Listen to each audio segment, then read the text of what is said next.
वृंदावन का कृष्ण कन्हैया, बोलो वृंदावन बिहारी लाल की। अब देखिए बात हो गई और नरसिंह जी ने जितनी भी धन संपत्ति थी, जितनी दौलत थी, धीरे धीरे करके गरीबों में बांटना शुरू कर दिया। नरसिंह जी के पास कोई भी आता, शाम का नाम लेता और जो चाहता वो मांगकर, ऐसे करके धीरे धीरे सब कुछ बिकता चला गया, कुछ नहीं बचा। एक मकान बचा अंत में, वो भी नीलाम हो गया। धीरे धीरे करके सारी संपत्ति गरीबों में लुटा दी। अब देखिए फटे हाथ दो वस्त्रों में रहकर मंदिर में अपना गुजारा करने लगे, जैसा मिलता वैसा खा लेते और दिन रात बस एक ही गुणगान, आ जाओ कन्हैया आ जाओ, आ जाओ सांवरे आ जाओ, आ जाओ कन्हैया आ जाओ सांवरे आ जाओ। देखो ऐसे नहीं, एक बार उठाओ बोले और ताली की सेवा करते हो। आ जाओ कन्हैया आ जाओ सांवरे दर्श दिखा जाओ, अपने भक्तों के घर तुम गए थे निर्धन, अपने भक्तों के घर तुम गए थे निर्धन।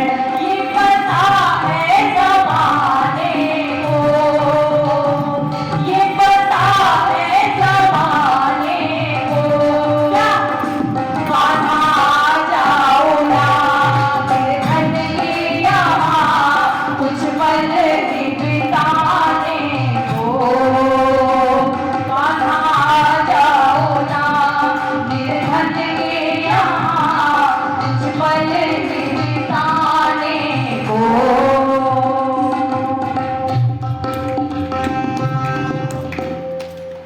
लगी लगन घन श्याम से वो शाम शाम करने लगे, होकर शाम के प्यार में पागल धन दौलत दान करने लगे।